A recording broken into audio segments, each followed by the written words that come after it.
السلام عليكم ورحمة الله وبركاته.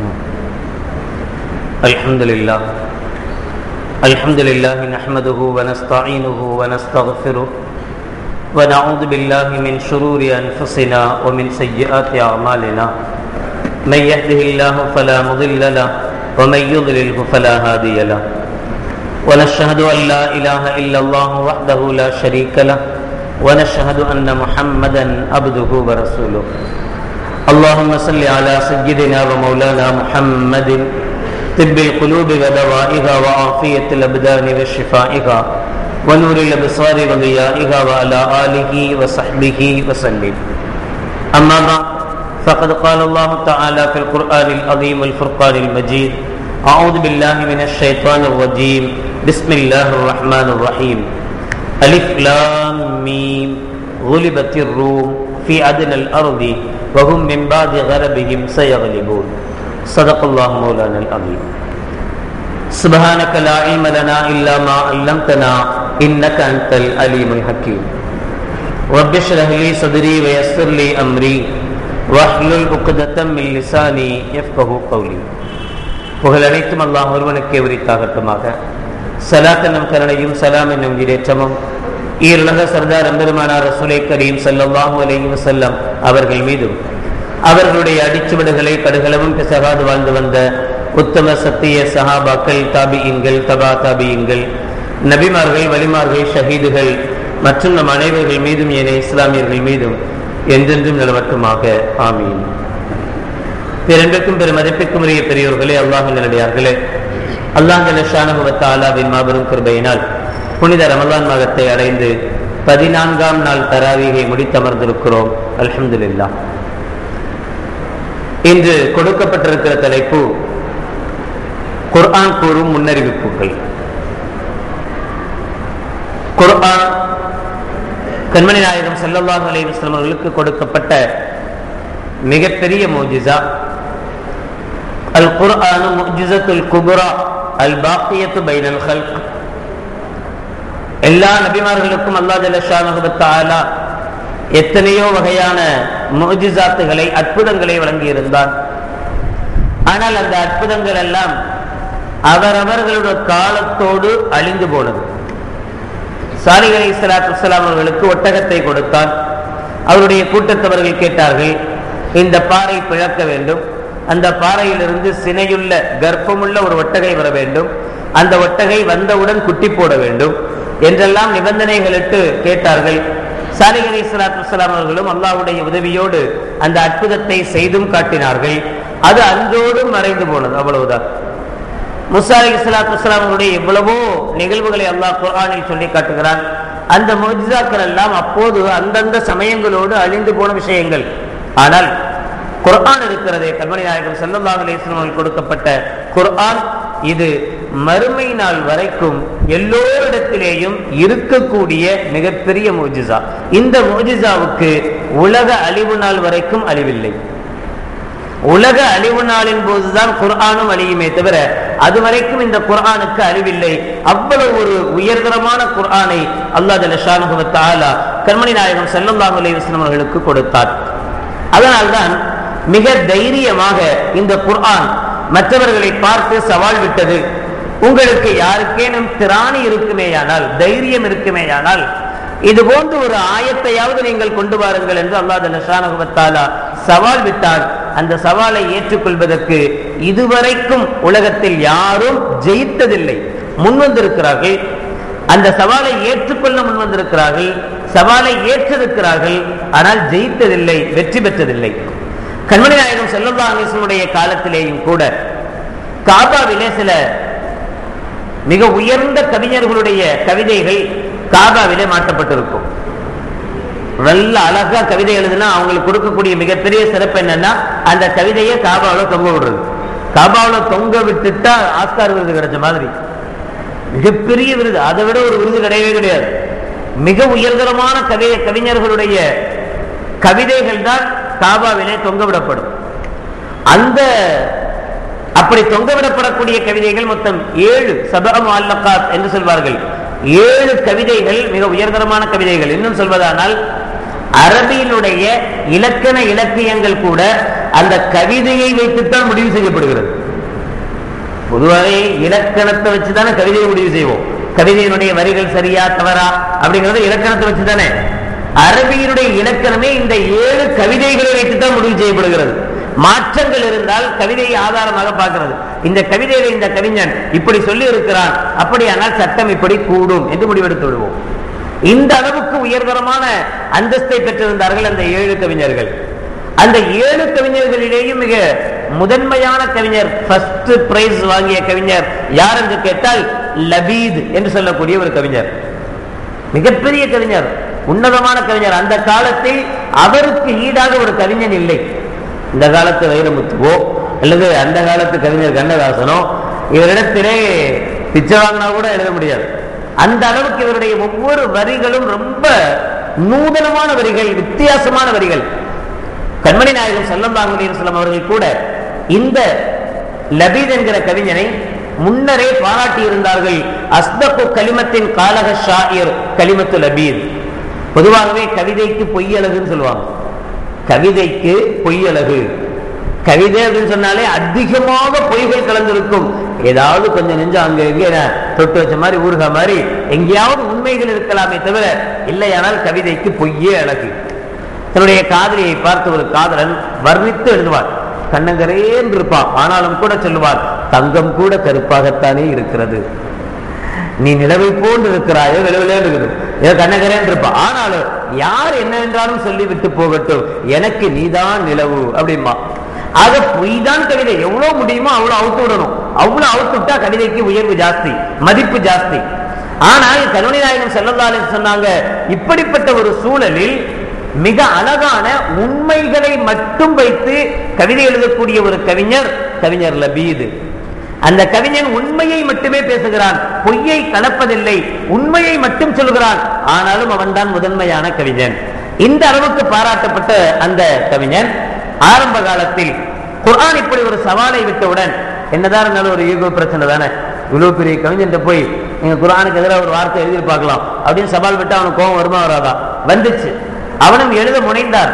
ஆனால் முடியாமல் போக கண்மணி நாயகம் ஸல்லல்லாஹு அலைஹி வஸல்லம் இடத்தில் கரம் பிடித்து, இது போன்று ஒரு இலக்கண இலக்கியத்தை நான் என் வாழ்நாளில் கண்டதில்லை என்று சொல்லி அஷ்ஹது அல்லா இலாஹ இல்லல்லாஹ் வ அன்னக ரசூலுல்லாஹ் ஸல்லல்லாஹு அலைஹி வஸல்லம் என்று ஈமான் கொண்டு அப்போதே ஈமானை ஏற்றுக்கொண்டார், கலிமாவை ஏற்றுக்கொண்டார். எப்ப கலிமாவை ஏற்றாரோ அதற்கு பிறகு அவர் சொன்ன வார்த்தை யக்ஃபீனி அல் குர்ஆன் வ தமாமு கலாமிஹி. அதற்கு பிறகு கவிதை எழுதுவதையே விட்டுவிட்டார். விட்டுவிட்டு சொன்னார், குர்ஆன் இருக்கும் போது இதை விட ஒரு அழகிய கவிதை எங்கேயும் இல்லை, எவனாலும் எழுத முடியாது. அந்த காலத்தை கவிஞர்னா அல்லாஹ் சும்மா சாதாரண கவிஞர்கள் அல்ல. அரபுகளை பொறுத்தவரை கவிதைகள் அப்படி பயங்கரமான இஷ்குள்ளவர்கள், ஆசை உள்ளவர்கள், பயங்கரமா கவிதை எழுதுவாங்க. அந்த காலத்தை முதன்மை பெற்ற ஒரு கவிஞன் சொன்ன வார்த்தை, குர்ஆனை போன்று ஒரு கவிதையை எழுத முடியாது யாராலும். அவ்வளவு அற்புதமான வரிகள், அவ்வளவு அற்புதமான நுணுக்கமான வரிகள், ஒவ்வொரு விஷயங்களையும் மிக ஆழமாக சொல்லக்கூடிய பவர். நிச்சயமாக இது ஒரு கடவுளின் வார்த்தைகள் தான், ஒரு இறைவனின் வார்த்தைகள் தான் என்று சொல்லி லபீதும் ஏற்றுக்கொண்டார். முஹம்மத் தி ஹோலி ப்ராபட் என்கிற புத்தகத்தில் ஹஜ்ஜி சர்வார் என்கிற ஆசிரியர் 448வது பக்கத்திலே இந்த நிகழ்வையும் குறிப்பிட்டு காட்டுகிறார். பிறகு இஸ்லாம் தோன்றி கிட்டத்தட்ட 100 ஆண்டுகளுக்கு பிறகு நாத்திகர்கள், கடவுளே இல்லை என்று சொல்லக்கூடிய நாத்திகர்கள் எல்லாம் ஒன்று சேர்ந்து இஸ்லாத்தினுடைய வளர்ச்சி மிக வேகமாக இருக்கிறது, அதை தடுக்க வேண்டுமானால் குறைஞ்சபட்சம் குர்ஆன் விடுக்கிற இந்த சவாலை நாம் ஏற்றாக வேண்டும் என்ற அடிப்படையில் அந்த காலத்தில் மிகப்பெரிய கவிஞனாக இருந்த இப்னுல் முக்கஃபா என்று சொல்லக்கூடிய ஒரு கவிஞனிடத்தில் போய் எங்களுக்கு இதுக்கு பகரமா ஒரு கவிதை எழுதி கொடு அப்படின்னு கேட்டான். அப்ப அவன் சொன்னா, இதை எழுதணும்னு சொன்னா எனக்கு 1 வருஷம் டைம் வேணும், அவ்வளவு சீக்கிரத்தில் எழுத முடியாது. ஒரு வரி எழுதுறதுக்கு, குர்ஆனை போல ஒரு வரி எழுதுறதுக்கு அந்த மிகப்பெரிய கவிஞன் கேட்ட காலம் எவ்வளோ? 1 வருஷ காலங்கள். அதுலயும் சில நிபந்தனைகள் என்னன்னா, இந்த 1 வருஷ காலம் நான் தனிமையில இருந்தாலும் எழுத முடியும். பொதுவாக கவிஞர்களை பாருங்க, திடீர்னு அப்படியே பைத்தியக்கார மாதிரி அங்க பார்த்துட்டு இருப்பாங்க, இங்க பார்த்துட்டு, யாராவது பக்கத்துல இருந்தா கவிதை ஓடாது, யாராவது பேச்சு கொடுத்தா கவிதை ஓடாது. கவிதை எழுதணும்னு சொன்னா தனி மூடு வேணும் அப்படின்னு சொல்லுவாங்க. தனிமையில உட்காரணும், தனிமையில உட்கார்ந்து ஒவ்வொன்றையும் ரசிச்சு ரசிச்சுதான் எழுதுவாங்க. அவன் சொன்னான் எனக்கு தனிமை வேணும். தனிமை வேணும்னா நான் ரூமுக்குள்ள போய் கதையை போட்டுக்குவேன்னு வச்சுக்கங்களேன். என் பொண்டாட்டி பிள்ளையெல்லாம் பாக்குறது யார்? அதனால 1 வருஷ காலம் என்னுடைய ஒட்டுமொத்த குடும்ப செலவையும் நீங்க ஏற்றுக்கொள்வதானால் நான் எழுதி தர்றேன் அப்படின்னா. எங்களுக்கு எழுதி தந்தா போதும், எவ்வளவு நாளும் செலவழிக்க தயார். அந்த காலத்திலயும் அப்படித்தான் இருந்தாங்க, இந்த காலத்திலயும் அப்படித்தான் இருக்கிறாங்க. இஸ்லாமிய சட்டங்களை உடைப்பதற்காக எத்தனை கோடிகளையும் கொட்ட யூதர்கள் தயாராக இருக்கிறார். என்ன ஒரு 4 பிரிவா பிரிச்சுட்டு போனீங்கன்னா போதும் என்பதுதான் அவங்களுடைய ஐடியா, தவிர வேற ஒண்ணுமே கிடையாது. எனவே இதை பத்தி கேர் பண்ணவே இல்லை. என்ன எத்தனை கோடி ஆனாலும் பரவாயில்ல, செலவு பத்தி நீ கவலைப்பட வேணாம், ஒட்டுமொத்த குடும்ப செலவையும் பார்த்துக்கிறோம். மனைவிக்கு உயர்தரமான சேலை எடுத்து கொடுப்போம், உயர்தரமான சாப்பாடு, உயர்தரமான வீடு, உன்னுடைய பிள்ளைகளை ரொம்ப பெரிய பெரிய ஸ்கூல்ல பையன்லாம் படிக்க வைக்கலாம். அதை பத்தி எதையுமே கவலைப்படாத, அதெல்லாம் நாங்க பார்த்துக்கிறோம். நீ செய்ய வேண்டியது எங்களுக்கு ஒரே ஒரு வரி எழுதி கொடுத்தால் போதும். ஏற்றுக்கொண்டு போய் ரூம்ல உட்கார்ந்து வரலாம், சோர்த்திங்க மட்டும் வெளியே வருவான், அப்புறம் உள்ள போய் பூந்துக்குவோம். இப்படியே காலங்கள் போகுது. காசு கொடுத்தவங்களுக்கு என்னதான் இருந்தாலும் என்ன வேலை நடக்குதுன்னு இடையில பார்க்கணுமா இல்லையா? இல்லைன்னா காசு கொடுக்கறதுல மனசு வருமா? காசு கொடுத்துருக்கோம், வேலை நடக்குதுன்னு சொல்றாங்க, ஆனா பார்க்கணுமா இல்லையா? பார்த்து ஓரளவு பாதி வேலையாவது நடந்திருக்குன்னு ஒரு நிம்மதி ஏற்படும். அப்பதானே இன்னும் கொஞ்சம் காசு கொடுக்க மனசு வரும். சும்மா வருஷம் ஃபுல்லா காசையே கொடுத்துக்கிட்டே இருக்குது, கடைசியில எழுதுல அப்படின்னா எப்படி இருக்கும்? அதனால எல்லாரும் சேர்ந்து ஒரு முடிவு எடுத்தாங்க. 6 மாசத்துக்கு பிறகு ஒரு செக்அப் போய் பார்ப்போம், இப்னு முகஃபா என்னதான் எழுதியிருக்கிறான்னு பார்ப்போம். ஒரு வரியில அட்லீஸ்ட் ஒரு 2 வார்த்தையாவது எழுதிருக்கணுமா இல்லையா? என்ன அவருடைய 6 மாசத்துல அவர் என்ன எழுதியிருக்காருன்னு பார்க்கணும் அப்படின்னு செக்அப் பண்றதுக்காக ஒரு குழு அந்த இப்னு முகஃபானுடைய அறைக்கு போச்சு. அவனுடைய அனுமதியோட போனா உட்கார்ந்துட்டு இருக்கிறாரு. முன்னாடி சேர் இருக்கு, பெரிய பேப்பர் ரோல்லாம் இருக்கு, பேனாக்கள்லாம் இருக்கு, பக்கத்துல குப்பை கூடையும் இருக்குது. சுத்தி அறையை சுத்தி எங்க பார்த்தாலும் கிழிச்சு போய் சுருட்டி போட்ட பேப்பராக இருக்குது. அறை முழுக்க சுருட்டி போட்ட பேப்பர். சரி, முன்னாடி இருக்கிற பேப்பர்ல என்னதான் எழுதியிருக்கிறாரு அப்படின்னு பார்த்தா இருக்கு, ஒரு புள்ளி கூட வைக்காம. வந்தவங்க கேட்டாங்க, பாதி 6 மாசமா சோறு தின்னுட்டு இருக்க, உனக்கு 6 மாசமா நாங்க செலவு பண்ணிட்டு இருக்கோம், ஒண்ணுமே எழுதலையாரா அப்படின்னு கேட்ட அவன் சொன்னான், கண்டிப்பா சொல்றேன், இது கடவுளுடைய வார்த்தை தான், இதுக்கு நிகராக யாராலையும் எழுத முடியாது. ஒரு நாத்திகன் 6 மாத காலங்கள் முயற்சி செய்து தனிமையில் இருந்து எதையும் அவனால் சாதிக்க முடியவில்லை. இதுவரைக்கும் அந்த சவால் தொடர்ந்து கொண்டுதான் இருக்கிறது. இது போன்ற ஒரு முஅ்ஜிஸாவை அல்லாஹ் ஜல்லல்லாஹு வ தஆலா கண்மணி நாயகம் ஸல்லல்லாஹு அலைஹி வஸல்லம் கொடுத்ததுக்கு என்ன காரணம் அப்படின்னா, மறுமை நாள் வரை இதுதான் அற்புதம். இதுக்கு பிறகு ஒரு அற்புதம் எங்கேயும் இல்லவே இல்லை. எனவே இது கியாமத் வரைக்கும் யாராலும் தகர்க்க முடியாத அற்புதமாக இருக்க வேண்டும் என்பதனால் அல்லாஹ் ஜல்லல்லாஹு வ தஆலா அப்படிப்பட்ட ஒரு அற்புதத்தை தந்தார். இதிலே பல முன்னறிவிப்புகளையும் செய்தான் அல்லாஹ் ஜல்லல்லாஹு வ தஆலா. எவ்வளவோ முன்னறிவிப்புகள் சாதாரணமாக நாமும் செய்வோம். முன்னறிப்பெல்லாம் நம்ம பிள்ளையை பார்த்துட்டு சொல்லுவோம், அவன் அப்பா டாக்டர் செட் வாங்கி கொடுங்க அப்படின்னு சொல்லி கேட்கிறாங்க பசங்க. இப்போ என்ன டாக்டர் செட் அப்படின்னு சொன்னா, பிளாஸ்டிக்ல இருக்கு, டெலஸ்கோப்பு, அது மாத்திரை, மருந்து, ஊசி, எல்லாமே ஒரு மொத்தமா ஒரு 35 ரூபா, 40 ரூபா, 80 ரூபா அப்படின்னு ரேட்டு தகுந்த மாதிரி இருக்கு. அது ஒரு செட்டு, டாக்டர் செட். அது வாங்கி கொடுங்கன்னு சொல்லி கேட்கிறான். கொண்டு போய் வாங்கி கொடுத்து அவன் என்ன செஞ்சுக்கிறான், எடுத்து அழகா காதுக்குள்ள மாட்டிக்கிறான், ஊசி எடுத்துக்கிறான், ஊசி எடுத்து கையில வச்சுக்கிறான். இதை பார்த்த உடனே நமக்குள்ள அப்படியே கற்பனை ஓடுது. ஆகா, எல்கேஜி தான் படிக்கிறான், ஆனா எவ்வளவு அழகா என் பிள்ளை என்ன செய்யறான், எப்ப எங்க மாட்டணும்னு தெரியுது, கையில ஊசி எப்படி பிடிக்கணும்னு தெரியுது, மருந்து எப்படி கொடுக்கணும்னு தெரியுது, எல்லாமே தெரிஞ்சு வச்சிருக்கான். கண்டிப்பா என் பிள்ளை பெரிய டாக்டரா தான் வருவான். நாம எடுக்கிற முன்னறிவிப்புகள் என்ன என்ன நடக்க போதோ அதை முன்னாடியே தெரிஞ்சு சொல்றோம். உடனே நம்ம மனைவி கூப்பிட்டு சொல்லுவோம், இந்த பாரு நம்ம பிள்ளைய எப்படி இருக்கான் பாரு, எவ்வளவு அழகா பண்றான் பாரு, கண்டிப்பா இவன் பெரிய டாக்டர் ஆவான் அப்படின்னு இவர் சொல்லுவாரு. ஆனாலும் மனைவி என்ன செய்ய மாட்டாத, ஏத்துக்க மாட்டான். பொதுவா அப்படியே பழக்கப்பட்டதுனால அவர் சொல்றதுக்கெல்லாம் ஆமான் போட்டது சரித்திரமே கிடையாது. என்ன சொன்னாலும் எழுத்து பேசணும் என்கிற முடிவோடு இருக்கிறதுனால அவ திரும்ப சொல்லுவா, போங்க போங்க, அவன் மூஞ்ச பார்த்தா அப்படிலாம் தெரியல, அவன் பெரிய இன்ஜினியர் வருவான், வேணா பாருங்க, அவன் பெரிய. அதுக்கு என்ன காரணம் அப்படின்னா, அவன் ஒரு ஊடு கட்டுறது வாங்கி கேட்டானோ, ஜாயின் பண்ணி வச்சு பெரிய ஊடா கட்டுறாங்களா இல்லையா, அது வாங்கி கேட்டானா, அது அம்மா வாங்கி கொடுத்துருக்காங்க, அத்தை வாங்கி கொடுக்கல. அதை வச்சு அவன் என்ன செய்யறான், ஊடு கட்டுறான். அதை வச்சு சும்மா அவன் எல்லாரும் போடுற மாதிரி அப்படி போட்டுட்டு இருக்கான். அவனை ஆஸ்பத்திரி கூட்டு போனோம்ல, டாக்டர் வச்சிருந்தார்ல, அதை பார்த்துட்டு செய்யறான். ஆனா எந்த இன்ஜினியரை நம்ம கூட்டு போனோம் நம்ம பிள்ளைய, ஆனா பாருங்க எவ்வளவு அழகா ஊடு கட்டி வச்சிருக்கிறான்னு, அவன் பெரிய இன்ஜினியரா தான் வருவான். இது நம்மளுடைய முன்னறிவிப்புகள். கடைசியில் 2 இல்லாம 3வது ஒன்னா போயிடுறான். நம்மளுடைய முன்னறிவிப்புகள் என்ன செய்யறது இல்ல, உறுதியாகிறது. அது உண்மை. நம்மளா சும்மா கனவு கோட்டைகள் கட்டி கொண்டே இருக்கிறோம்.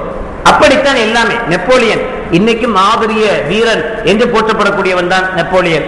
அவன் வாழுகிற காலத்துல அலெக்சாண்டர் சீசரை விட இவன் தான் மிகப்பெரிய வெற்றி வீரன், இவனுடைய வாழ்க்கையில் தோல்விங்கிறதே இருக்காது, அப்படிப்பட்ட வெற்றி வீரனாக திகழ்வான் அப்படின்னு சொன்னவங்க தான். எந்த அளவுக்கு நான் நெப்போலியன் முடியாது என்கிற வார்த்தையே அவன் கிடையாதான்.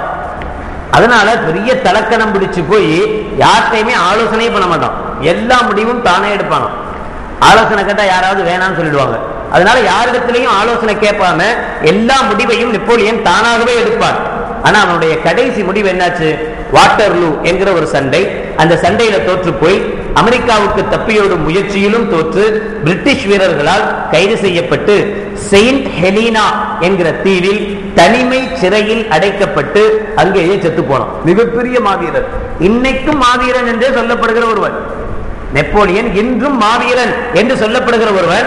ஒட்டுமொத்த உலகமும் அவனை பார்த்து சொன்னது இவன் பெரிய வீரனாக வருவான் என்று சொன்னது. ஆனால் கோழையாகவே செத்து போனார். ஹிட்லர் அவனுடைய அடாவடிக்கு அளவே கிடையாது. அவன் தன்னுடைய மியூனிச் என்கிற ஒரு சொற்பொழிவு, அந்த சொற்பொழிவின் போது அவன் தன்னை பற்றி சொன்னான், நான் முழு நம்பிக்கையோடு என் வாழ்வில் நடந்து கொண்டிருக்கிறேன், வெற்றி எனது விதியில் எழுதப்பட்டிருக்கிறது, என்னை யாரும் தோற்கடிக்க முடியாது, என்னுடைய வாழ்க்கையில் முழுக்க முழுக்க வெற்றிதான் என்று சொன்னவன் ஹிட்லர். ஆனால் அவனுடைய முடிவு மிகப்பெரிய தோல்வி. அந்த தோல்வியை தாங்க முடியாமல் தற்கொலை செய்து செத்து போனான். அந்த தோல்வியை தாங்க முடியாம தற்கொலை பண்ணி செத்து போனவன் ஹிட்லர். இப்படி மனிதர்களுடைய முன்னறிவிப்புகளை பார்க்கிற போது யாருடைய முன்னறிவிப்புகளும் ஜெயித்ததாக சரித்திரம் இல்லை, எல்லோருடைய முன்னறிவிப்புகளும் தோற்றிருக்கிறது. ஆனால் குர்ஆனுடைய முன்னறிவிப்புகளை பொறுத்தவரை ஒரு முன்னறிவிப்பு கூட தோற்றதில்லை, எல்லா முன்னறிவிப்புகளும் ஜெயித்திருக்கிறது. ரோம் ஈரானிய பேரரசு, கண்மணி நாயகம் ஸல்லல்லாஹு அலைஹி வஸல்லம் காலத்தில் இந்த இரண்டும் தான் உலகத்தையே ஆட்டி படைத்த பேரரசுகள். இன்னைக்கு அமெரிக்கா இருப்பதை போல அன்று ரோமும் ஈரானும். ரோம்காரர்களை பொறுத்தவரை அஹ்ல கிதாப் என்று சொல்லக்கூடிய வேதம் கொடுக்கப்பட்ட மக்கள் அதிகம் வாழக்கூடிய பகுதி. எனவே மக்காவில் இருக்கக்கூடிய முஸ்லிம்கள் ஒட்டுமொத்தமாக ரோமுக்கு சப்போர்ட் பண்ணாங்க. ஈரானை பொறுத்தவரை அங்கே நெருப்பை வணங்கக்கூடிய மஜூசிகள் என்பவர்கள் அதிகமாக இருந்தாங்க. எனவே மக்காவில் இருக்கக்கூடிய முஷ்ரிக்குகள், இணை வைக்கக்கூடியவர்கள், அவங்களுக்கு ஈரானுக்கு சப்போர்ட் பண்ணாங்க. அப்ப அந்த சந்தர்ப்பத்தில் ரோம பேரரசனுடைய எழுச்சியும் வீழ்ச்சியும் என்கிற நூல்ல எட்வர்ட் கிப்பன் என்கிற அந்த வரலாற்று ஆசிரியர் எழுதுவார், ரோம பேரரசு தன்னுடைய கிழக்கு தென்பகுதியினுடைய எல்லா நாடுகளையும் இழந்து கான்ஸ்டான்டினோபிள் என்கிற 4 சுவர்களுக்குள் முடங்கி கிடந்தது. போச்சு, அவ்வளவுதான். ரோமு தோற்கடிக்கப்பட்டுச்சு, ஈரான் ஜெயிச்சது. ரோம் முஸ்லிம்களுக்கு சப்போர்ட்டான நாடு, முஸ்லிம்களுக்கு சப்போர்ட்டான நாடு தோத்து போச்சு. முஷ்ரிக்குகளுக்கு, இணை வைப்பாளர்களுக்கு சப்போர்ட்டான ஈரான் என்கிற தேசம் என்ன செஞ்சுச்சு? ஜெயிச்சிடுச்சு. ஜெயிச்ச அந்த சந்தர்ப்பத்தில் அல்லாஹ் ஜல்ல ஷானஹு வ தஆலா 30வது சூராவுடைய ஆரம்ப திருவசனங்களை கண்மணி நாயகம் ஸல்லல்லாஹு அலைஹி வஸல்லம் அனுப்புகிறார். அலிஃப் லாம் மீம் குலிபத்திர் ரூம் ஃபீ அத்னல் அர்த். இப்போது ரோம் என்கிற அந்த பேரரசு தோற்கடிக்கப்பட்டு விட்டது, தோத்து போச்சு. ஆனா வஹும் மின் பாதி கலபிஹிம் சயக்லிபூன், மிக விரைவிலேயே அது மறுபடியும் ஜெயிக்கும். தோத்த சமயத்தில் இறங்குற ஆயத்து. ரோம் தோத்து இருக்கிறது, முஸ்லிம்கள் எல்லாம் கவலையில இருக்கிறாங்க, ஐயோ நம்ம சப்போர்ட் பண்ண நாடு தோத்து போச்சே என்கிற கவலையில் இருக்கும் போது அல்லாஹ் ஜல்ல ஷானஹு வ தஆலா எந்த சமயத்துல வரலாற்று ஆசிரியர்கள் இந்த அளவுக்கு ஒரு சின்ன குக்கிராமம் தான் ரோம் என்கிற அளவுக்கு, கிராம அளவுக்கு சுருங்கி போய்விட்டது ரோம். மற்ற பகுதிகள் அனைத்தையும் ஈரானிய படைகள் சுற்றி வளைத்து விட்டது, தன் கைவசம் கையப்படுத்தி கொண்டது. இந்த சூழ்நிலையில் குர்ஆனில் அல்லாஹ் ஜல்ல ஷானஹு வ தஆலா சொன்னான், மிக விரைவில் ரோம் ஜெயிக்கும். ஃபீ பில்இ சினீன், சில வருடங்களிலே. லில்லாஹில் அம்ரு மின் கப்லு வ மின் பாது. காரணம் என்ன அப்படின்னா அதையும் சொல்றான் அல்லாஹ். இதுக்கு முன்னாடியும் ஆட்சி அதிகாரம் அல்லாஹ்வுக்கு தான் இருந்துச்சு, இனியும் ஆட்சி அதிகாரம் அல்லாஹ்வுக்கு தான் இருக்க போகுது.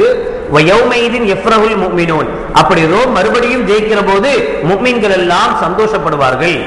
பினஸ்ரில்லாஹ், இது அல்லாஹ்வுடைய உதவியை கொண்டு நடக்கும்.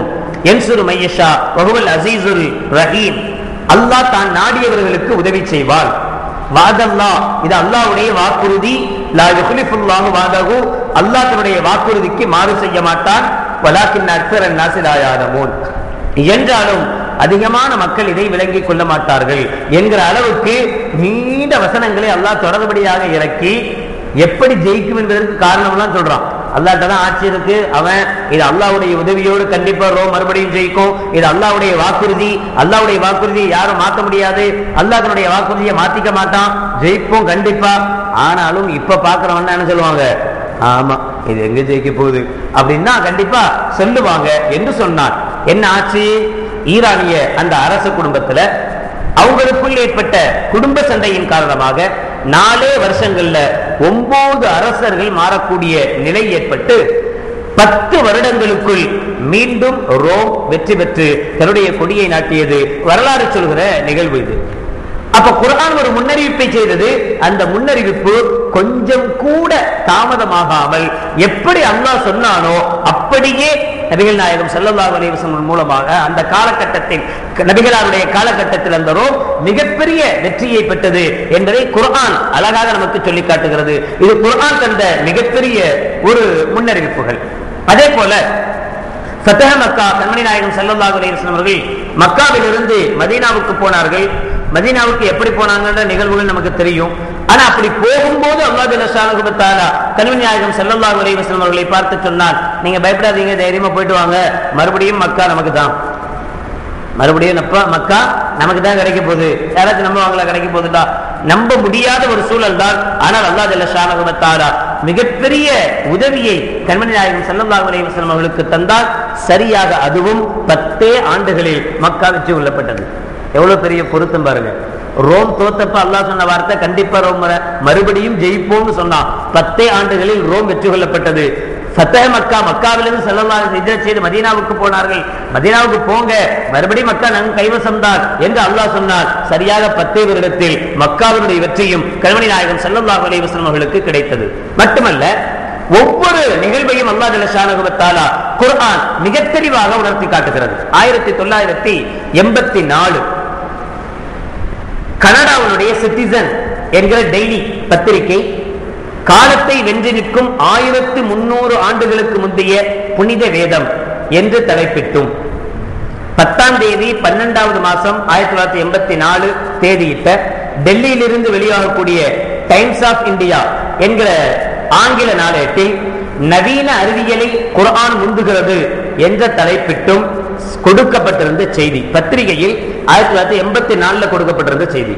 டாக்டர் கெய்ட் மூர் என்பவர் இந்த விஷயத்தை எழுதுகிறார்.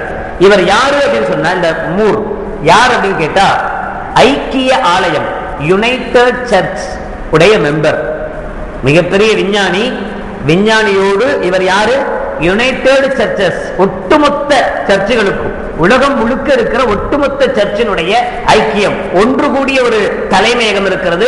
அந்த தலைமையகத்தினுடைய மெம்பர் கெய்க்மோர். அவர் எழுதிய கட்டுரையை தான் இந்த ஆங்கில ஏடுகள் பிரசுரம் செய்திருக்கிறது. அதில் அவர் சொல்கிறார், 13 நூற்றாண்டுகளுக்கு முந்தைய குர்ஆனில் மரபணுக்களுடைய பரிணாம வளர்ச்சியின் மிக தெளிவான விளக்கங்கள் இடம்பெற்றிருப்பதை பார்க்கும்போது குர்ஆன் வேதம் இறைவனால் அருளப்பட்டதுதான் என்பதை முஸ்லிம்கள் அறிவுபூர்வமாக உறுதியாக நம்பலாம் என்று கூறுகிறார். சாதாரண ஆள் சொன்னாலும் பரவாயில்ல, ஒட்டுமொத்த சர்ச்சின் தலைவர், அதாவது மெம்பரா இருக்கக்கூடிய ஒருவர், ஒரு மிகப்பெரிய விஞ்ஞானி சொல்லக்கூடிய வார்த்தை முஸ்லிம்கள் சந்தோஷமா இருக்கலாம். உண்மையிலேயே குர்ஆன் மிக அறிவுபூர்வமானதுதான். அதோட முடிச்சிருந்தா பரவாயில்ல. மறுபடியும் சொல்கிறார், கருத்தரிப்பதற்காக ஒரு ஆண் பெண் 2 பேருடைய விந்துக்களும் அவசியம் என்பதை 18ஆம் நூற்றாண்டில் தான் ஸ்பெல்லன்சானி என்பவர் பரிசோதனை மூலம் நிரூபித்தார். 18வது நூற்றாண்டுல.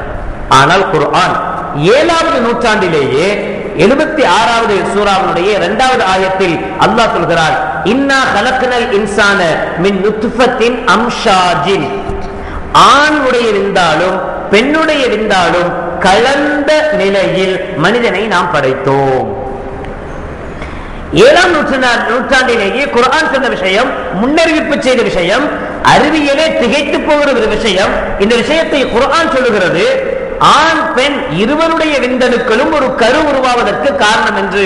ஆனால் 18வது நூற்றாண்டில் தான் விஞ்ஞானத்தால் கண்டுபிடிக்க முடிந்தது.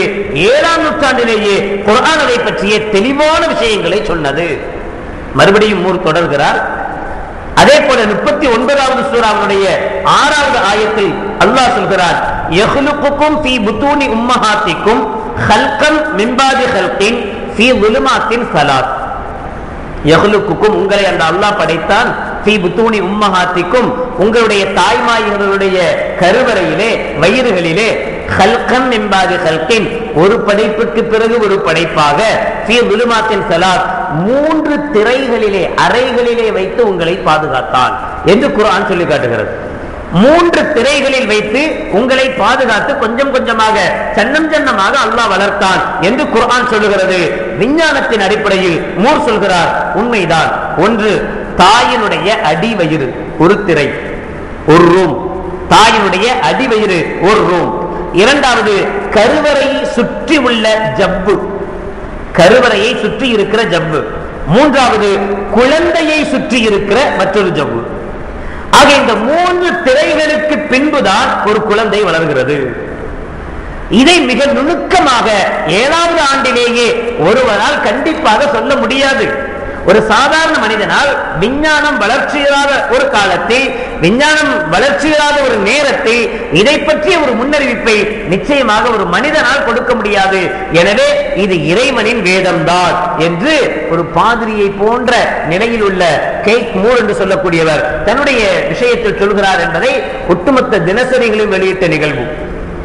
நிலத்தடி நீரை பொறுத்தவரை கிமு 7வது நூற்றாண்டில், கிபி அல்ல, கிமு 7வது நூற்றாண்டில் தேல்ஸ் என்று சொல்லக்கூடிய ஒரு மிக பெரும் விஞ்ஞானி எப்படி உண்டாகுது நிலத்தடி நீர், எப்படி கீழே தண்ணி வருது என்பது அவருடைய ஐடியால அவர் சொன்னார்.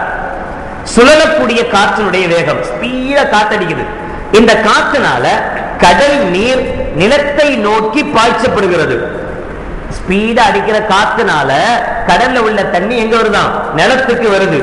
அதுதான் நிலத்தடி நீர். நியாயமா இருக்கு. அப்ப கடலை விட்டு ரொம்ப தூரமா இருக்கிறதெல்லாம் நிலத்தடி நீர் இருக்க, அதுக்கெல்லாம் எங்க வந்துச்சு?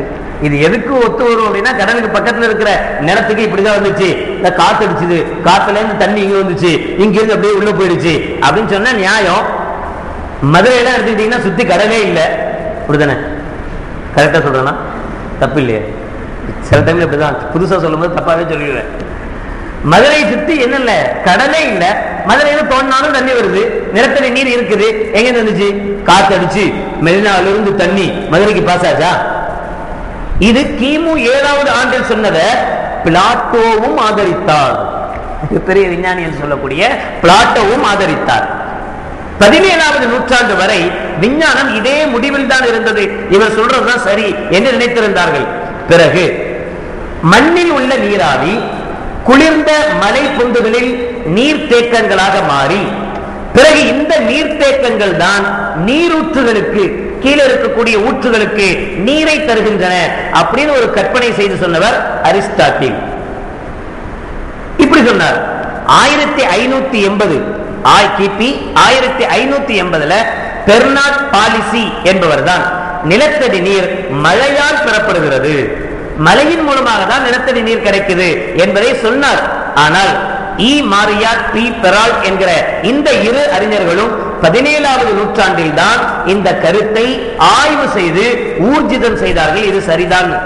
ஆனா குர்ஆன் 7வது நூற்றாண்டிலேயே 23வது சூராவின் 18வது ஆயத்திலே அல்லாஹ் ஜல்ல ஷானஹு வ தஆலா சொன்னான், வஅன்ஸல்னா மினஸ் ஸமாஇ மாஅன், நாம் வானத்திலிருந்து நீரை இறக்குகிறோம், பிகதரின், ஒரு அளவு, எவ்வளவு தேவையோ அந்த அளவுக்கு நீரை வானத்திலிருந்து நாம் இறக்கி, ஃபஅஸ்கன்னாஹு ஃபில் அர்த், அதை பூமியிலே நாம் சேர்த்து வைக்கிறோம். வானத்திலிருந்து நீரை இறக்கி எங்க சேர்த்து வைக்கிறோம்? பூமிக்கு அடியிலே நாம் சேர்த்து வைக்கிறோம். வைன்னா அலா ரஹாபின் பிஹி லகாதிரூன், சேர்த்து வைக்கிறது நாம தான், அதை ஒண்ணுமில்லாம ஆக்கவும் நமக்கு சக்தி இருக்கு. நிலத்தடி நீரே இல்ல, நிலத்தடி நீரே இல்ல, நிலத்தடி நீரே இல்ல அப்படின்னா இல்லையா? அதனாலதான் மழை நீர் சேகரிப்பு திட்டம்லாம் கொண்டு வந்தாங்க. நிலத்தடி நீர் இல்லாமையே போய்கிட்டே இருக்குது. அது பாட்டுல முதல்லலாம் சும்மா 5 அடி 10 அடி தொன்னாலே வந்துட்டு இருந்துச்சு. அதுக்கப்புறம் அப்படியே 50 அடி ஆச்சு. இப்ப 100 அடி 150 அடி 200 அடி போட்டா கூட என்ன வர மாட்டேங்குது? தண்ணி வர மாட்டேங்குது. இன்னும் கொஞ்ச நாள் போனா தண்ணிக்கு பதிலாக பெட்ரோல் வந்துடும் நினைக்கிறேன். இன்னும் கொஞ்ச நாள் இன்னும் கொஞ்சம் அப்படியே ஆழம் போக போக போக இப்படிதானே நீர்நிலைகள் இருக்கும். அப்புறம் பெட்ரோல், அப்புறம் டீசல், அப்புறம் தங்கம், அப்புறம் வெள்ளி, அப்புறம் கனிமங்கள் அப்படியே தானே இருக்குது. பூமி கீழே தோண்ட தோண்ட தோண்ட அப்புறம் தானே வரும். இப்ப இஷ்டத்துக்கு தோண்டி தோண்டி தோண்டி என்ன ஆயிப்போச்சு? ஒட்டுமொத்த தண்ணியும் உறிஞ்சு எடுத்தாச்சு.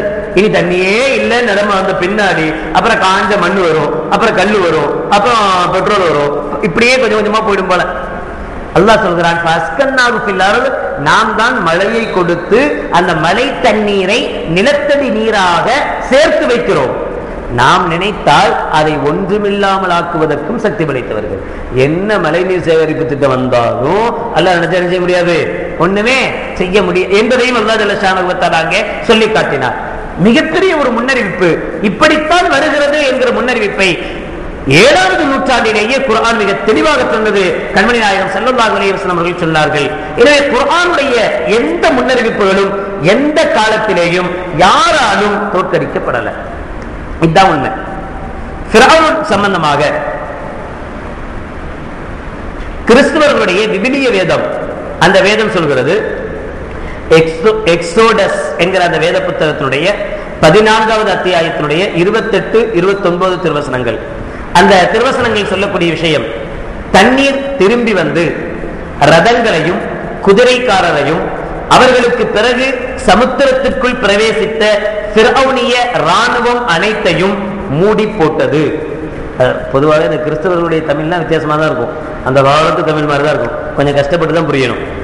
தண்ணீர் திரும்பி வந்து ரதங்கள், குதிரையினுடைய ரதங்கள், குதிரைக்காரர், குதிரை வீரர், அவர்களுக்கு பிறகு சமுத்திரத்துக்குள் அந்த கடலுக்குள் பிரவேசித்த உள்ளே வந்த ஃபிரௌனிய ராணுவம், ஃபிரௌனுடைய ஒட்டுமொத்த கூட்டத்தையும் மூடி போட்டது, மூழ்கடிச்சிச்சு. அவர்களில் ஒருவரேனும் மீதி இருந்ததில்லை. அதுல யாருமே பொழைக்கல, எல்லாமே செத்து போயிட்டாங்க. அவ்வளவுதான், எல்லாமே செத்து போயிட்டாங்க என்பதோடு அந்த வரிகள் முடிகிறதே தவிர அதுக்கு பிறகு அவங்க என்ன ஆனாங்க அதை பற்றி எந்த கிறிஸ்துவ வேதங்களும் சொல்லல. ஆனால் குர்ஆன் சொல்லிச்சு, فَالْيَوْمَ نُنَجِّيكَ بِبَدَنِكَ لِتَكُونَ لِمَنْ خَلْفَكَ آيَةً وَإِنَّ كَثِيرًا مِنَ النَّاسِ عَنْ آيَاتِنَا لَغَافِلُونَ. 10வது சூராவுடைய 92வது ஆயத்தில் அல்லாஹ் ஜல்ல ஷானஹு வ தஆலா சொல்கிறார், ஃபிரௌனுடைய அந்த நிகழ்வுகளை எல்லாம் சொல்லிட்டு அவன் நைல் நதியில் மூழ்கடிக்கப்பட்டான் என்கிற விஷயத்தையும் சொன்ன பிறகு, ஃபல்யௌம நுனஜ்ஜீக, இன்றைய நாளில் உன்னை நாம் பாதுகாத்தோம், பிபதனிக்க, உன்னுடைய உடலோடு உன்னை நாம் பாதுகாத்தோம். ஏன் பாதுகாத்தோம்? உன்னையும் சேர்த்து அழிச்சிருக்கணும், அதுதான் வாஸ்தவம். உன்னை ஏன் பாதுகாத்து வச்சிருக்கோம் அப்படின்னா, லித்தகூன லிமன் கல்ஃபக ஆயா, உனக்கு பின்னால் வரக்கூடிய மக்களுக்கு நீ படிப்பினையாக இருக்க வேண்டும் என்பதற்காக. உனக்கு பின்னால் வரக்கூடிய மக்களுக்கு நீ படிப்பினையாக இருக்க வேண்டும் என்பதற்காக உன்னை நாம பாதுகாத்து இருக்கிறோம் என்று குர்ஆன் சொல்கிறது. வைன்ன கஸீரன் மினன் நாஸி அன் ஆயாத்தினா லகாஃபிலூன். ஆனாலும் மனிதர்களில் பலர் நம்முடைய அத்தாட்சிகளிலே ரொம்ப பொடுபோக்காக இருக்கிறார்கள், யோசிச்சு பார்க்கிறதே இல்லை. அல்லாஹ் இப்படிலாம் பண்ணிருக்கிறானே, நம்மளை என்னெல்லாம் பண்ணுவான் அப்படிலாம் யோசிக்கிறதே இல்லை என்று அல்லாஹ் வருத்தப்படவும் செய்கிறார். இன்றும் நம்ம எல்லாத்துக்குமே தெரிஞ்சிருக்கும், கெய்ரோ மியூசியத்துல 3000 ஆண்டுகளுக்கு முந்தைய அந்த ரெமேசஸ் 2 என்று சொல்லக்கூடிய ஃபிரௌனுடைய உடல் இன்றும் பாதுகாக்கப்பட்டுக் கொண்டிருக்கிறது. மம்மியின் மூலமாக இன்றும் பாதுகாப்பிலேயே இருக்கிறது. எவனுடைய உடலும் இப்படி பாதுகாக்கப்படல. எந்த பெரிய பெரிய ராஜா அதெல்லாம் வாழ்ந்தானா இல்லையா? அவனுக்குலாம் ஆசை இருந்திருக்காதா, நானும் ஒரு 3000 வருஷம் இருக்கணும் உலகத்துல, பின்னாடி வரக்கூடியவங்க எல்லாம் என்ன செய்யணும், பார்க்கணும், என்ன பார்த்து பரவாயில்லையே இந்த ராஜா இவ்வளவு சூப்பரா இருந்திருக்கிறாரு அப்படின்னு சொல்லணும் அப்படின்னு ஆசைப்பட்டிருக்க மாட்டானா? அவனுக்கு இருந்த கோடி கோடி சொத்துக்கள்ல அழிச்சாவது இந்த பெருமையை பாதுகாத்துக்கணும் அப்படின்னு நினைக்க மாட்டானா? குறைந்தபட்சம் இப்ப இருக்கிறதா நினைப்பானா இல்லையா? இப்ப இருக்கிறவங்களாவது இப்படி நினைப்பானா இல்லையா? எவ்வளவு சொத்து சேர்த்து வச்சிருக்கோம், என் பிள்ளைக்கு, என் பொண்டாடி, அதெல்லாம் இருக்கட்டும், செத்த பின்னாடி என் பேர் சொல்லணும், செத்த பின்னாடியும் என் பேர் சொல்லணும், உலகமே என்ன பார்க்கணும். அதுக்கு என்ன பண்ணலாம்? ஏதாவது அந்த கெமிக்கல் இந்த கெமிக்கல் ஏதாவது கெமிக்கலை போட்டு என்ன உள்ள அடக்கவே அடக்காதீங்க, வெளியில பெட்டிலே வச்சிருங்க, ஐஸ் பெட்டிலே வைங்க, அது வாட்டில் இருக்கட்டும். ஒரு 3000 வருஷம், ஒரு 4000, செத்த உடனே வெளியில கொண்டு போட்டுறாங்க. நம்மளாவது பரவாயில்ல, உள்ள வச்சு குளிப்பாடுறோம். நம்ம அந்த மையத்துக்கு கொடுக்கக்கூடிய மதிப்பு, இறந்து போனவர்களை நான் அடிக்கடி சொல்வதுண்டு, இறந்து போனவர்களை இஸ்லாம் இறந்து போனவனா மதிக்கிறதே இல்லை, உயிரோடு இருக்கிறவன மாதிரியே மதிக்குது இஸ்லாம். கடைசி வரைக்கும் அவனை அடக்கம் செய்கிற வரைக்கும் அவன் உயிரோடு இருந்தா அவனை எப்படி நம்ம செய்வோமோ அதே மாதிரி செய்யணும் என்றுதான் இஸ்லாம் நம்மளை வலியுறுத்ததே தவிர, அவர் இறந்துட்டாரு, உயிர் போயிடுச்சு, மையத்து ஒண்ணுமில்லாதது அப்படின்னு நம்மளை சொல்லல. ஒவ்வொரு செயல்லையும் பிடித்தமானது. அவருக்கு தண்ணி தான் பிடிக்கணும், தண்ணி ஊற்றி குளிப்பாட்டுங்க, வெண்ணிலே தான் குளிப்பாருன்னா வெண்ணியை ஊற்றி குளிப்பாட்டுங்க என்கிற அளவுக்கு கண்மணி நாயகம் ஸல்லல்லாஹு அலைஹி வஸல்லம் அவர்கள் வகுத்து தருவார்கள், சொல்லித் தருவார்கள். ஆனா இந்துக்களை பொறுத்தவரை, மற்ற மதங்களை பொறுத்தவரை என்ன செய்யறாங்க? செத்து போயிட்டான் அப்படின்னு சொன்னா முதல்ல கட்டையை தூக்கி ரோட்ல போட்டு இந்த பக்கம் அந்த பக்கமும் வாசலை அடைச்சிட்டு எந்த வண்டியும் போக முடியாது, இருக்கிற பணத்தை கொண்டு வந்து வெளியே போட்டுருவாங்க. ஏன் தெரியுமா? ஒரு செகண்ட் கூட பணம் வீட்டுக்குள்ள இருக்கக்கூடாது, அவ்வளவு மதிப்பு அந்த பணத்துக்கு. ரோட்டுக்கு வந்துடுவான், ரோட்ல தான் எவ்வளவு பெரிய கோடீஸ்வரனா இருந்தாலும் சரி, செத்தா ரோட்டுக்கு வந்துடும். என்ன செய்ய முடியல அவனால? அவனுடைய அவ்வளவு கோடி சொத்துக்கள் அவனுக்கு பாதுகாப்பு இல்லாம போகுது. ஆனா நிறைய அல்லாஹ் ஜல்ல ஷானஹு சொன்னா, இந்த ஃபிரௌனை நாம் தான் பாதுகாத்தோம், அவனுடைய உடலோடு பாதுகாத்தோம். இன்றும் அல்லாஹ் ஜல்ல ஷானஹு பாதுகாத்துக் கொண்டிருக்கிறார். இது குர்ஆன் சொல்லுகிற மிகப்பெரிய முன்னறிவிப்பு. இந்த முன்னறிவிப்புகளை போல வேறு எந்த வேதமும் எப்படிப்பட்ட முன்னறிவிப்புகளையும் செய்ததில்லை. அப்படி செய்தால் அது நிலைத்ததும் இல்லை. சரி, இப்படிப்பட்ட முன்னறிவிப்புகளோடு குர்ஆனுடைய முன்னறிவிப்புகள் முடிஞ்சு போச்சா அப்படின்னா இல்ல. இரண்டாவது சூரத்துல் பக்ரா 2வது அத்தியாயத்தினுடைய 164வது ஆயத்தில் அல்லாஹ் சொல்லுவார், இன்ன ஃபீ ஹல்கிஸ் ஸமாவாதி வல் அர்த் வக்திலாஃபில் லைலி வன் நஹார் வல் ஃபுல்கி அல்லதி தஜ்ரி ஃபில் பஹ்ரி பிமா யன்ஃபஉன் நாஸ் வமா அன்ஸலல்லாஹு மினஸ் ஸமாஇ மின் மாஇன் ஃபஹியா பிஹில் அர்த பஅத மௌத்திஹா வபத்த ஃபீஹா மின் குல்லி தாபத்தின் வதஸ்ரீஃபிர் ரியாஹி வஸ்ஸஹாபில் முஸக்கரி பைனஸ் ஸமாஇ வல் அர்தி லஆயாத்தின் லிகௌமி யாகிலூன். வானங்களை படைத்திருப்பது, பூமிகளை படைத்திருப்பது, இரவு பகல் மாறி மாறி வருவது, உங்களுக்கு பிரயோஜனம் தரக்கூடிய பொருட்களோடு கடலிலே மிதந்து செல்லக்கூடிய கப்பல்கள், வானத்திலிருந்து அல்லாஹ் இறக்கி வைக்கிற மழை நீர், அந்த மழை நீர் பட்டு மௌத்தா போன பூமிகள் எல்லாம் மறுபடியும் புட்பூண்டுகளோடு உயிர் பெறக்கூடிய நிலை, அதிலிருந்து அல்லாஹ் காற்றை உருவாக்குவது, மேகங்களை உருவாக்குவது, அதிலிருந்து அல்லாஹ் மழையை பெய்ய வைப்பது, இப்படி இவைகள் போன்ற ஒவ்வொன்றிலேயும் லஆயாத்தில் லிகௌமி யாகிலூன், அறிவுள்ளவர்களுக்கு பல அத்தாட்சிகள் இருக்கிறது. இன்னும் கண்டுபிடிக்கப்படாத விஷயங்கள் மலை சம்பந்தமாகவும் வானம் சம்பந்தமாகவும் பூமி சம்பந்தமாகவும் இனியும் கண்டுபிடிக்கப்படாதவைகள் ஆயிரம் இருக்கிறது என்று குர்ஆன் சொல்லிக் கொண்டே இருக்கிறது. புரட்சி முடியவில்லை என்று சொல்வதை போல 41வது சூராவின் 53வது ஆயத்தில் அல்லாஹ் சொல்லுவான், சனுரீஹிம் ஆயாத்தினா ஃபில் ஆஃபாகி வ ஃபீ அன்ஃபுஸிஹிம் ஹத்தா யதபய்யன லஹும் அன்னஹுல் ஹக். இறைவன் ஒருவன் தான் என்று ஒட்டுமொத்த உலகமும் ஒத்துக்கொள்கிற வரை, கடவுள் ஒருவர் தான் என்று ஒட்டுமொத்த உலகமும் ஒத்துக்கொள்கிற வரை, குர்ஆன் சத்தியம்தான் என்று ஒட்டுமொத்த உலகமும் ஒத்துக்கொள்கிற வரை, சனுரீஹிம் ஆயாத்தினா, நம்முடைய அத்தாட்சிகளை நாம் காட்டிக்கொண்டே இருப்போம், ஃபில் ஆஃபாகி, வானத்திலேயும், வ ஃபீ அன்ஃபுஸிஹிம், உங்களுக்குள்ளேயும். உங்களுக்குள்ள எவ்வளவு அத்தாட்சிகள் வச்சிருக்கிறோம் தெரியுமா? இதுவரைக்கும் உங்களுக்கு தெரிஞ்சது ரொம்ப கம்மி, இன்னும் எவ்வளவோ இருக்குது. முன்னாடி நமக்கு எதுவுமே தெரியாது, நம்ம உடம்புனா நம்மளுடைய தோலும் கண்ணும் கால் இது மட்டும்தான் தெரிந்தது. ஆனா இப்ப மனுஷனை பீஸ் பீஸா ஒவ்வொரு இடத்துலயும் அறுத்து அறுத்து கிழித்து ஆபரேஷன் பண்றாங்க. கையை உடஞ்சா அதுக்கு ஒரு ஆபரேஷன், அங்கே கிழிக்கிறான், காலை கிழிக்கிறான், ஹார்ட்டை கிழிக்கிறான், எல்லாத்தையும் கிழிக்கிறான். ஒவ்வொன்றையும் கிழிக்கதான் நமக்கு தெரியுது அதுக்குள்ள எவ்வளவு மேட்டர் இருக்குன்னு. சாதாரண பைபாஸ் சர்ஜரி என்று சொல்லக்கூடிய ஒரு ரத்த குழாயில ரத்தம் அடைச்சிடுது, அதை கட் பண்ணிட்டு வேறொரு இதை எடுத்து அதை ஒட்டு போடுறான். இப்படி ஒட்டு போடுறதுக்கு எங்கிருந்து பிளாஸ்டிக் குழாய் கிடைக்குது, பைப் எங்கிருந்து கிடைக்குது அப்படின்னா அல்லாஹ் இந்த காலுக்கு கீழே வச்சிருக்கானா, இந்த கைக்கு இடையில அல்லாஹ் வச்சிருக்கானா. நமக்கு பார்த்தா கை மட்டும்தான் தெரியுது, ஒன்னும் குழாய் இருக்கிற மாதிரி தெரியல. எக்ஸ்ட்ரா ஃபிட்டிங்லாம் இங்க இருக்கா, அங்கங்க இங்கிருந்து எடுத்து அங்க ஒட்டு போட்டு ஜாயின் பண்ணி விடுறான். அப்ப அல்லாஹ் சொல்கிறான், இது மட்டுமல்ல இன்னும் இருக்கு, இப்ப தெரியல, விஞ்ஞானம் இப்ப கண்டுபிடிக்க முடியல, திணறிட்டு இருக்கு, ஆனாலும் கண்டுபிடிக்கும். எதுவரைக்கும் இது உண்மை என்று ஒட்டுமொத்த ஹத்தா யதபய்யன லஹும், அவர்களுக்கு தெளிவாக தெரியும் வரை, அன்னஹுல் ஹக், இறைவன் தான் சத்தியமானவன் என்று ஒட்டுமொத்த உலகத்திற்கும் தெரியும் வரை, வானத்திலே இருக்கக்கூடிய உங்களுக்குள் இருக்கக்கூடிய அத்தாட்சிகளை நாம் காட்டிக்கொண்டே இருப்போம். எவ்வளவோ முன்னறிப்புகள் இருக்கிறது, ஆனா நமக்கு தெரியறது இல்ல. வந்த பிறகுதான் நாம சொல்லுவோம், ஆமா ஆமா அல்லாஹ் குர்ஆன்ல இப்படித்தான் சொல்லி இருக்கிறான்.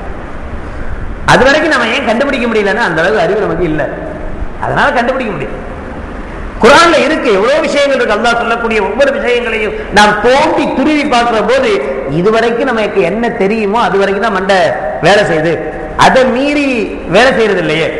அதை மீறி எப்ப வேலை செய்யுதுன்னா அது ஒன்று கண்டுபிடிக்கப்பட்ட, ஓ இதைத்தான் குர்ஆன் இப்படி சொல்லிச்சோ அப்படின்னு அப்பதான் நமக்கு யோசனை தெரியுது. அது மாதிரியான 1000 விஷயங்கள் இன்னும் குர்ஆனிலே மூழ்கி இருக்கிறது. அது முழுக்க முழுக்க முன்னறிவிப்புகளாக இருக்கிறது. அந்த முன்னறிவிப்புகளும் நிச்சயம் ஒரு நாள் வெளிப்பட்டே ஆகும். சத்தியம் இதுதான் என்பது நிச்சயம் தெளிவாகும் என்று குர்ஆன் தன்னுடைய முன்னறிவிப்புகளை சொல்லி காட்டுகிறது. அல்லாஹ் ஜல்ல ஷானஹு வ தஆலா ஒட்டுமொத்த உலகமும் இதை ஏற்று அவனுடைய ஒரே வழியில் ஒன்று சேர்வதற்கு அல்லாஹ் தௌஃபீக் செய்வானாக. ஆமீன். வாஹிரு தஅவானா அல்ஹம்துலில்லாஹி ரப்பில் ஆலமீன். பிஸ்மில்லாஹிர் ரஹ்மானிர் ரஹீம். அல்ஹம்துலில்லாஹி ரப்பில் ஆலமீன். اللهم صل على سيدنا مولانا محمد وعلى آل سيدنا مولانا محمد وبارك وسلم عليه. ربنا ظلمنا أنفسنا وإن لم تغفر لنا وترحمنا لنكونن من الخاسرين. ربنا اغفر لنا ذنوبنا وإسرافنا في أمرنا وثبت أقدامنا وانصرنا على القوم الكافرين. اللهم تقبل منا صلاتنا وصيامنا وقيامنا وركوعنا وسجودنا وتخشعنا وتضرعنا وتمم تقصير أعمالنا وتجاوز عنا سيئاتنا وتوفنا مع الأبرار. ربنا هب لنا من أزواجنا وذرياتنا قرة أعين واجعلنا للمتقين إماما. ربنا آتنا في الدنيا حسنة وفي الآخرة حسنة وقنا عذاب النار. وصلى الله تعالى وسلم على خير خلقه سيدنا محمد وعلى آله وأصحابه أجمعين.